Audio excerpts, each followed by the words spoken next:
آج 20 رمضان المبارک ہے، یہ دوسرا عشرہ اس کا آج آخری دن ہے۔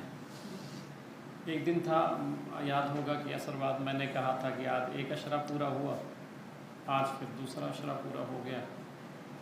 اب پوری زندگی جو ہے ہم یہ رمضان جو گزار رہے ہیں یا یہ لمحہ جو ابھی جا رہا ہے، پوری زندگی ہمیں ملے گا نہیں، ختم ہو گیا۔ یہ زندگی ہماری جو ہے ایک ایک دن کم ہو گئی۔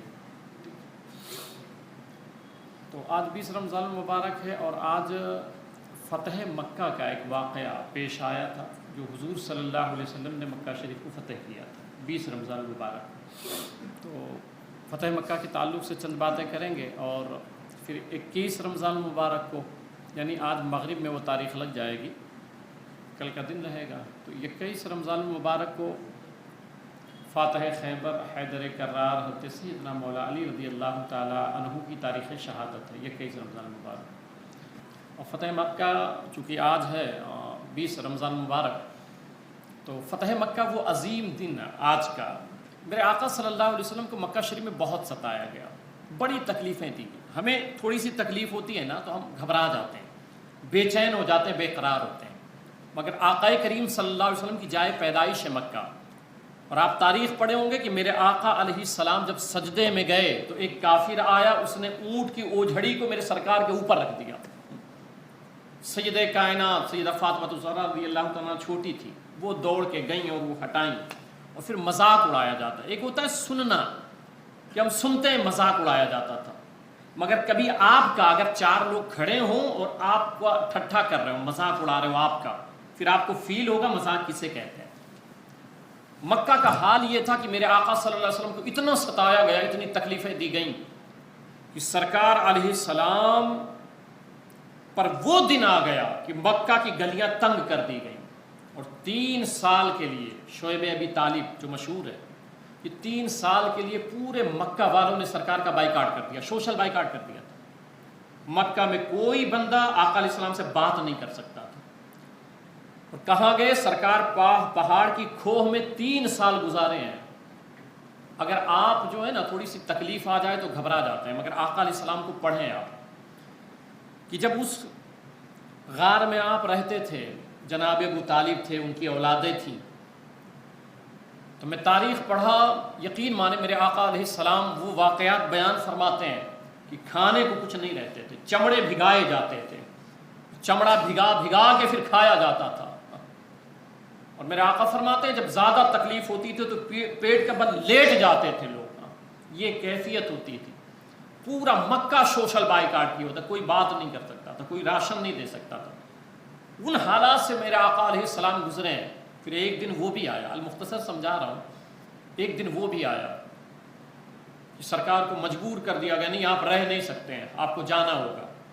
آپ لوگ گھبرا رہے ہیں کہ بھئی یہ ظلم ہے، یہ ستم ہے، یہ کیسے گزاریں، کس طرح رہیں۔ سرکار کی زندگی 2 طرح کی ہے، یاد رکھیں، ایک ہے مکی زندگی اور ایک ہے مدنی زندگی۔ مکی زندگی میں پریشانیاں بہت ہیں، لوگوں نے بہت ظلم کیا ہے، بڑی تکلیفیں دی ہیں۔ تو اب سرکار کی سیرت پڑھو کہ سرکار پر جب ظلم ہو رہا تھا تو سرکار کس طرح رپلائی کر رہے تھے۔ یہ مکی کی زندگی پڑھو آپ سرکار کی، کہ اس وقت اتنی ظلم و بربریت ہو رہی تھی تو سرکار کیسے زندگی گزارے، ٹھیک ہے۔ تو وہ سیرت پڑھیں گے اور حضور صلی اللہ علیہ وسلم کی تکالیف دیکھیں گے آپ۔ ایک دن وہ بھی آیا کہ میرے آقا صلی اللہ علیہ وسلم، میں مختصر سمجھا رہا ہوں وقت بچانے کے لیے، میرے آقا صلی اللہ علیہ وسلم رخصت ہوئے مکہ شریف سے۔ حدیث شریف میں رات میں روایتیں پڑھ رہا تھا کہ مکہ شریف سے جب میرے آقا صلی اللہ علیہ وسلم جب رخصت ہو رہے تھے تو اس وقت حالت یہ تھی کہ سرکار علیہ السلام اس طرح رو رہے تھے، بلک کے رو رہے تھے، داڑھی شریف بھیگ گئی، اور خانہ کعبہ کو دیکھ رہے تھے، فرما رہے تھے کعبہ، روتے ہوئے کہہ رہے تھے کعبہ میں تجھے چھوڑ کے کبھی نہیں جاتا، میرا دل یہاں بہت لگتا ہے، میں یہ خطہ چھوڑ کے جانا نہیں چاہتا، تو کعبہ ہے، میں تیرے یہاں عبادت کرنا چاہتا ہوں، تجھے سامنے دیکھنا چاہتا ہوں، مگر ان لوگوں نے مجھے مجبور کر دیا ہے، ان لوگوں نے مجھے رہنے نہیں دیا، اتنا ظلم کیا ہے، اتنی بربریت کا مظاہرہ کیا ہے۔ میرے آقا علیہ السلام رو رہے تھے، اور ساتھ میں وہ حدیث پوری میں پڑھا مفہوم سمجھاتا ہوں کہ روئے جا رہے تھے اور فرما رہے تھے کعبہ تو بڑا عظیم ہے، کعبہ تو بڑا شاندار ہے، حرمت والا ہے، عزت والا ہے، مگر سرکار نے وہیں فرمایا اے کعبہ تجھ سے زیادہ حرمت والا، عزت والا، ایک مسلمان کی عزت وہ کعبہ کی عزت سے بھی بڑی ہے۔ ایک مسلمان کا خون بہانا یہ خانہ کعبہ کو گرانے سے بڑا گناہ ہے۔ اب ہم کعبہ کا تو بڑا احترام کرتے ہیں مگر مسلمان کی عزت کا احترام نہیں کرتے ہیں۔ میرے آقا فرماتے ہیں تو بہت عزت والا ہے مگر ایک مسلمان کی عزت سے بڑھ کے نہیں ہے۔ باپ اتنے بیٹھے ہو، عزتیں اچھالتے ہیں ہم لوگ، عزتیں اچھالتے ہیں۔ میرے آقا علیہ السلام یہ سمجھا رہا ہے، المختصر یہ کہ میرے آقا علیہ السلام تشریف لے گئے اور پھر 8 سال گزرے۔ 8 سال کے بعد، اس سے پہلے صلح حدیبیہ ہوا، میرے آقا علیہ السلام تشریف لا رہے تھے، 1500 صحابہ کرام کا مبیش ہے اور آ رہے ہیں کہ ہم عمرہ کر لیں میں۔ حدیبیہ ایک جگہ کا نام تھا، وہاں پہ روک دیا گیا میرے آقا کو کہ نہیں آپ مکہ نہیں آ سکتے، آپ کعبہ کی زیارت کے لیے نہیں آ سکتے، اور سرکار احرام پہنے ہوئے ہیں، 1500 صحابہ کرام ہیں۔ اب ایک پیغام امن میں آپ کو سناتا ہوں کہ سرکار اسلام کی اپنی میجورٹی ہے، 1500 صحابہ، چاہتے تو تلوار نکال لیتے کہ نہیں نہیں چلو جنگ کریں گے، مار دیں گے، مگر سرکار اسلام نے صلح کو پسند فرمایا، امن کو پسند فرمایا ہے، اور آپ نے وہاں صلح کیا۔ 1500 صحابہ کرام تھے، قربانی کے جانور لائے تھے، سرکار نے وہیں ذبح کروا دیے، اور پھر اسی میں وہ واقعہ موجود ہے کہ حضرت عثمان غنی رضی اللہ تعالیٰ عنہ کو سرکار نے بھیجا تھا کہ جاؤ اہل مکہ سے بات کرو۔ جب حضرت عثمان غنی رضی اللہ تعالیٰ عنہ مکہ شریف میں آئے تو کفار و مشرکین نے کہا تھا کہ ہم آپ کے نبی کو تو عمرہ کرنے نہیں دیں گے، مگر چونکہ آپ سفیر کی حیثیت سے آ گئے ہیں سرکار کی طرف سے بات کرنے، تو یہ خانہ کعبہ ہے، آپ جا کے طواف کر سکتے ہیں۔ ہم اور آپ ہوتے تو طواف شروع کر دیتے، مگر وہ صحابہ کرام کا ایمان تھا، یہ ان کی محبت تھی، انہوں نے کہا کہ تو مجھے کہتا ہے کہ خانہ کعبہ سامنے اور میں جا کے طواف کر لوں۔ حضرت عثمان غنی جواب دیتے ہیں لا طوفوا حتی طوفوا بہ رسول اللہ صلی اللہ علیہ وسلم، تو کہتا ہے میں طواف کر لوں، میں اس کعبہ کا طواف اس وقت تک نہیں کروں گا جب تک میرے آقا اس کا طواف نہیں فرما لیتے ہیں۔ یہ صحابہ کرام کا ایمان تھا، وہ کہتے ہیں ہمیں تو پتہ ہی نہیں تھا یہ کعبہ ہے، تاجدار کائنات نے تو بتایا ہے کہ یہ کعبہ ہے، ہمیں کیا خبر تھی کہ قرآن کیا ہے؟ حضور ہی تو بولتے تھے نا، سرکار علیہ السلام ہی کی زبان سے تو قرآن نازل ہوا سرکار کے قلب پہ، تو سرکار کہتے تھے کہ یہ قرآن ہے، تو سرکار ہی کی زبان سے تو حدیث بھی ہے نا، تو یہ کیسے تمیز ہو، حدیث بھی عربی میں قرآن بھی عربی میں، تو یہ کیسے پتا چلے کہ یہ قرآن ہے اور یہ حدیث ہے؟ میرے آقا فرماتے تھے کہ یہ قرآن ہے، صحابہ کہتے تھے یہ قرآن ہے، میرے آقا کہتے تھے یہ میری بات ہے، حدیث ہے، صحابہ کہتے تھے یہ حدیث رسول ہے۔ پورا ایمان حضور صلی اللہ علیہ وسلم کی ذات پر ٹکا ہے، پورا ایمان ٹکا۔ المختصر یہ کہ پھر یہاں حالت یہ ہوئی کہ پھر وہ پانی ختم ہو گیا حدیبیہ میں۔ جب پانی ختم ہو گیا تو میرے آقا صلی اللہ علیہ وسلم نے صحابہ سے فرمایا کہ کچھ ہے تو لے کے آؤ، تو پھر ایک پیالہ لایا گیا، اس میں کچھ پانی تھا، کچھ پانی تھا۔ میرے آقا صلی اللہ علیہ وسلم 1500 صحابہ کرام ہیں، میرے آقا تاجدار کائنات صلی اللہ علیہ وسلم اپنا دست نبوت اس میں ڈالتے ہیں۔ یہ فتح مکہ سے پہلے کا واقعہ ہے، آ رہے تھے سرکار مکہ شریف، تو ہاتھ اپنا دست مقدس ڈالا، اور جب سے دست مقدس ڈالا تو گھائیوں سے، اس کو گھائی کہتے ہیں، ان گھائیوں سے دیکھیں حضرت موسیٰ علیہ السلام نے کو اللہ نے فرمایا تھا جب ان کی قوم کو پانی چاہیے تھا، تو موسیٰ علیہ السلام کو اللہ نے فرمایا فَانْفَجَرَتْ مِنْهُ اثْنَتَ عَشَرَ، پھر انہوں نے پتھر پر جو ہے وہ لٹھ ماری اور اس سے 12 چشمے نکلے۔ اب پتھر سے چشمہ نکلنا، کیونکہ پتھر زمین سے لگا ہوا ہے، تو اس سے نکلنا تو یہ کمال ہے، مگر اتنا بڑا نہیں ہے بھئی، وہ پتھر ہے، پتھر زمین سے ہے اور زمین میں پانی ہے، تو اس سے نکلنا کمال تو ہے مگر اتنا بڑا کمال نہیں ہے۔ مگر جو کمال یہاں ہوا ہے کہ ہاتھ ہو اور گھائی ہو ہاتھ کی، پھر انگلیوں سے پانی نکلنا شروع کر دے، پانی نکلنا، اور 1 2 نہیں 1500 صحابہ کرام تھے، سب کے سب اس پانی سے سیراب ہو جا رہے ہیں، سب کے سب سیراب ہو گئے۔ تاجدار کائنات کے گھائی، ایسے نبی کا کلمہ پڑھتے ہیں ہم ایسے نبی سے محبت کرتے ہیں۔ 1500 صحابہ کرام، جانور بھی پی لیے۔ خیر، المختصر یہ کہ سرکار پھر واپس چلے گئے، جانور وہیں ذبح کیا، واپس چلے گئے۔ 8 ہجری میں میرے آقا صلی اللہ علیہ وسلم مکہ شریف تشریف لائے، فاتحانہ شان سے۔ اب اس میں بہت تفصیل طلب ہے مگر وقت نہیں ہے۔ فاتحانہ شان سے آئے، اور جب سرکار علیہ السلام تشریف لائے فاتحانہ شان سے، تو جس پر آپ سوار تھے، جس سواری پر، میرے آقا علیہ السلام کا سر اقدس اس کے پشت سے لگ رہا تھا۔ کوئی آتا ہے جب کسی علاقے کو فتح کرتا ہے نا تو سر اٹھا کے جاتا ہے کہ مجھے دیکھو میں کون ہوں، بڑا روب دبدبہ ہوتا ہے، مگر میرے آقا کا اخلاق تھا کہ حضور صلی اللہ علیہ وسلم عاجزی کا پتلا بنے تھے، انکساری کا مجسمہ بنے تھے، سرکار کی گردنیں جھکی ہوئی ہیں، اور سرکار علیہ السلام فوراً مکہ شریف جاتے ہیں، اور جانے کے بعد خانہ کعبہ کے پاس جاتے ہیں، اور چاروں طرف سے یہ آواز آتی ہے الیوم یوم الملحمہ، آج بدلے کا دن ہے، آج ہم بدلہ لیا جائے گا، آج خون کا بدلہ خون سے لیا جائے گا، قتل کا بدلہ قتل سے لیا جائے گا۔ میرے آقا علیہ السلام سنتے رہے، کھڑے ہوئے خانہ کعبہ کے دروازے پہ، فرمایا نہیں، لا یوم الملحمہ الیوم المرحمہ، آج بدلے کا دن نہیں ہے، رحم کرنے کا دن ہے، آج معاف کرنے کا دن ہے۔ میرے آقا صلی اللہ علیہ وسلم جب یہ جملہ بولتے ہیں، کئی ہزار لوگ سرکار کے دست نبوت پہ مشرف اسلام ہو جاتے ہیں۔ صبر کا یہ مادہ ہوتا ہے، معاف کرنے کا۔ ایک دن میں اپنے بچوں کو بتا رہا تھا، اکثر یہ بچوں کو سمجھاتا ہوں جو آفس میں آتے ہیں، میں اس کو آفس نہیں سمجھتا ہوں، میں اس کو خانقاہ ہے، لوگوں کی تربیت کرتا ہوں۔ ہاں، وہ آفس نہیں، خانقاہ ہے۔ جو بھی بچہ آتا ہے میں تربیت کرتا ہوں، جس بچے کو جو ضرورت ہے، جو میڈیسین وہ دیتا ہوں۔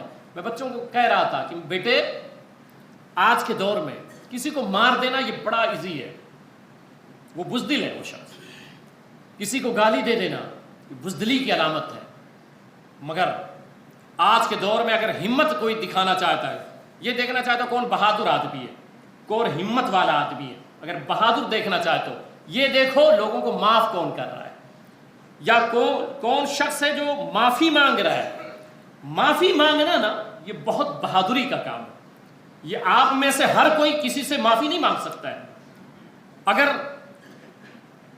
آپ نے ستایا ہے کسی کو، اب آپ معافی نہیں مانگو گے، آپ تو بھائی ہو، آپ تو مطلب یہ ہو اور وہ ہو، نہیں، سب سے بڑا بہادر وہ شخص ہے جو کسی سے معافی مانگ لے، اور جب معافی مانگو گے نا تو پھر احساس ہوتا ہے، بڑا سکون ملتا ہے کہ ہم نے معافی مانگ لیا ہے۔ تو میں عرض کر رہا تھا میرے آقا صلی اللہ علیہ وسلم نے معاف کر دیا، پھر کہا کہ خانہ کعبہ کی چابی کہاں ہے؟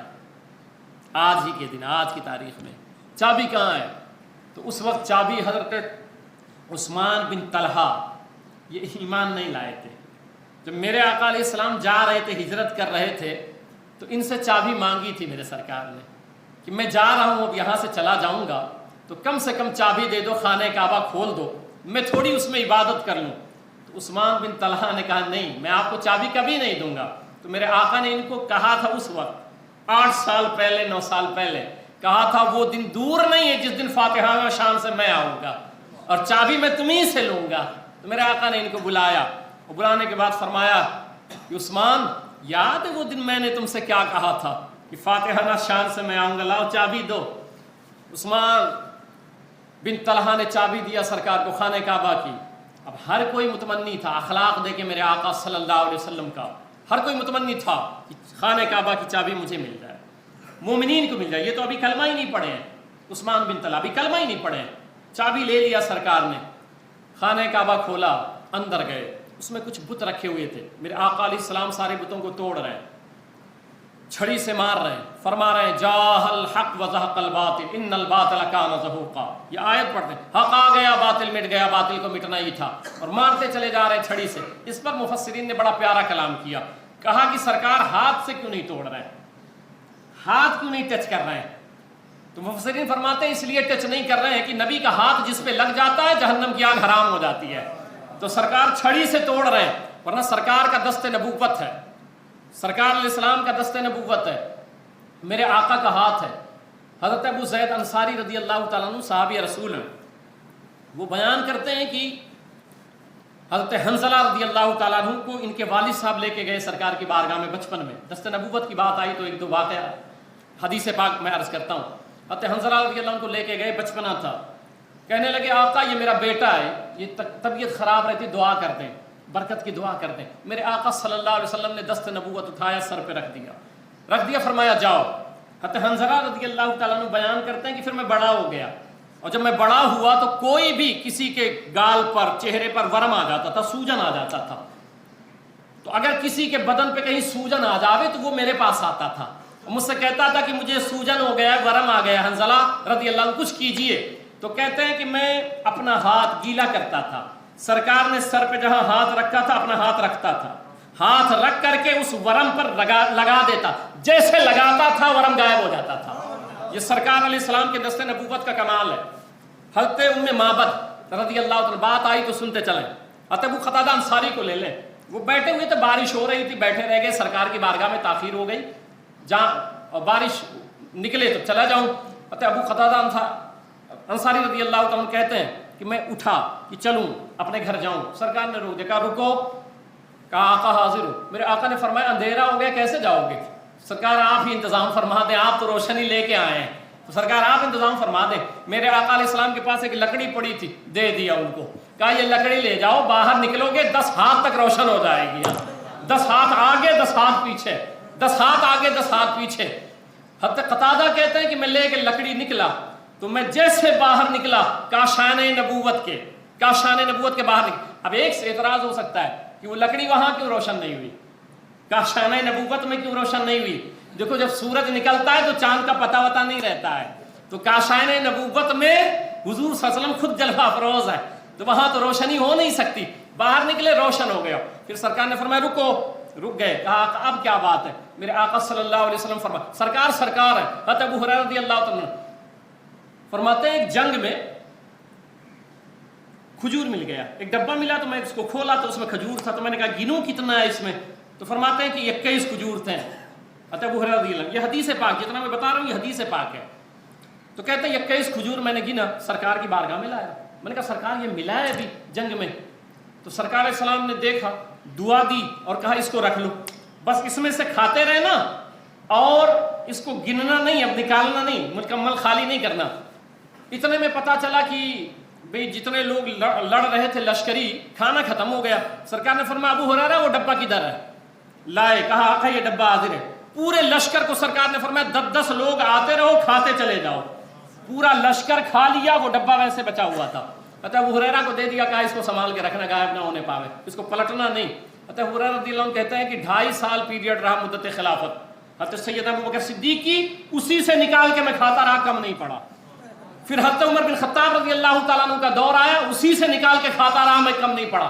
اور فرماتے ہیں 400 وسق، فرماتے ہیں میں نے صدقہ خیرات بھی کیا ہے، مگر وہ ڈبہ ویسے ہی تھا. بس وہ 21 دیا تھا سرکار نے، اور کہا تھا اس کو پلٹنا نہیں، بس ایسے نکال لیا کرنا جتنا چاہیے.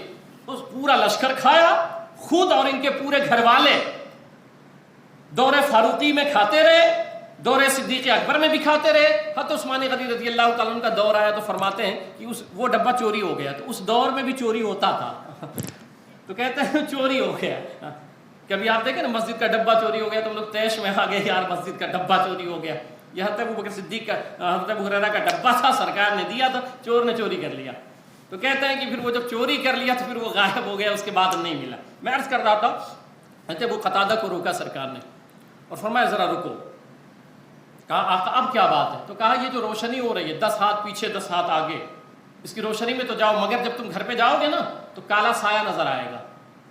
اب یہ ہے میرے آقا کہ کالا سایہ آئے گا، اسی لٹھ سے اسے مارنا. یہ جو روشنی کے لیے میں نے دیا. ایک روایت مجھے اور یاد آئی، 2 صحابی بیٹھے تھے، ایک روایت ایسے ہی ملتی جلتی ہے. تو وہ 2 صحابی بیٹھے تھے، کافی دیر ہو گئی، کوئی بھی صحابی حضور سے الگ ہونا نہیں چاہتا تھا. لوگ کہتے ہیں وہ مسئلے پوچھتے تھے، میں کہتا ہوں مسئلہ ایک بہانہ رہتا تھا، وہ دیدار مصطفیٰ کے لیے بیٹھے رہتے تھے. ہاں مسئلہ تو بہانہ رہتا تھا کہ سرکار کے پاس بیٹھنے کا ایک بہانہ مل جائے. تو وہ دونوں صحابی نکلے تو سرکار علیہ السلام نے فرمایا رکو. دونوں کے پاس لٹھ تھی. تو سرکار علیہ السلام نے فرمایا کہ ایک لٹھ میں دعا دی اور دیا کہ یہ روشنی کرے گی تمہارے لیے. دونوں صحابی جانے لگے. اب ایک لٹھ میں روشنی تھی، ایک میں نہیں تھی، ساتھ میں جانے لگے. اب ایک ایسا موڑ آیا کہ ان کو دائیں جانا تھا، ان کو بائیں جانا تھا. اب اس لٹھ میں روشنی نہیں تھی، تو جس لٹھ میں روشنی نہیں تھی اس صحابی نے کہا ذرا وہ لٹھ لاؤ تاکہ اس لٹھ سے میں اس لٹھ کو مس کر دوں، لگا دیتا ہوں. جیسے اس صحابی نے اس لاٹھی سے اپنی لاٹھی کو لگایا، حضور صلی اللہ علیہ وسلم کے فیضان سے وہ بھی منور ہو گئے. دونوں صحابی اسی روشنی میں جا رہے ہیں. حضرت ابو قتادہ کو سرکار نے فرمایا کہ سنو، جاؤ وہاں کالا سایہ نظر آئے گا، اسی لٹھ سے مارنا. فرماتے ہیں جیسے میں نے دروازہ کھولا، جیسے دروازہ کھولا تو مجھے کالا سایہ نظر آیا.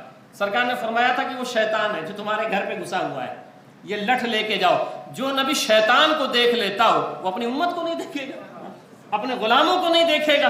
احساس کریں آپ کہ نبی بتا رہے ہیں وہاں شیطان ہے، اور حضرت ابو قتادہ انصاری رضی اللہ تعالیٰ عنہ آتے ہیں اور پھر اس کو مارتے ہیں۔ ایک روایت آخری بتا دیتا ہوں، چونکہ بات کرنی تھی مجھے فتح مکہ کے تعلق سے، مگر بات ادھر نکل گئی دست مقدس کے تعلق سے۔ معبد ہے، سرکار ہجرت کر رہے تھے جب مکہ سے جا رہے تھے، جب مجبور کر دیا تھا، تو جب جا رہے تھے تو گئے تو دیکھا ایک خاتون ہے، بوڑھی ہیں، ضعیفہ ہیں، تو حضرت ابوبکر صدیق رضی اللہ تعالیٰ عنہ ساتھ میں تھے۔ سرکار گئے، کہا کہ کچھ خرید لیتے ہیں کھانے پینے کے لیے، تو کہنے لگی کچھ بھی نہیں ہمارے پاس۔ تو کہا کہ یہ جو بکری ہے، تو یہ پہچانتی نہیں تھی سرکار کو، تو انہوں نے کہا کہ یہ بکری ایسی اتنی کمزور اور لاغر ہے کہ ریوڑ کے ساتھ جا نہیں پائی اور دودھ وغیرہ دیتی نہیں ہے، تو یہ یہیں چھوٹ گئی ہے، بہت کمزور ہے۔ تو میرے آقا مسکرائے اور فرمایا اگر اجازت دو تو میں دودھ لے لوں اس سے۔ تو کہنے لگی یہ کیسے ہو سکتا ہے؟ سرکار نے فرمایا تم اجازت دو، بقیہ کام میرا ہے۔ تو انہوں نے اجازت دے دیا۔ میرے آقا علیہ السلام نے دست نبوت پھیرا، اور جب دست نبوت پھیرا تو دودھ اتنا آ گیا کہ معبد کے گھر میں جتنے برتن سے سب بھر گئے۔ سرکار نے پیا، خلیفہ اول نے پیا، خود برتن میں بھرا اور پھر جانے لگے۔ اب جب سرکار علیہ السلام جانے لگے، چلے گئے، تو جب شوہر آیا تو نام تو پوچھا نہیں تھا انہوں نے کہ نام کیا ہے سرکار علیہ السلام کا، چلے گئے۔ تو جب شوہر آیا تو دور سے دیکھا کہ آج میرے گھر میں روشنی ہے، میرا گھر منور ہے۔ گھر میں آیا، بیوی سے پوچھا آج کیا بات ہے، کیا ہوا اتنی روشنی، اتنا چراغ تو نے جلایا؟ اس نے کہا چراغ نہیں جلایا، ایک شخص آیا تھا، اس کے قدموں کی وجہ سے یہ روشنی پھیلی ہے۔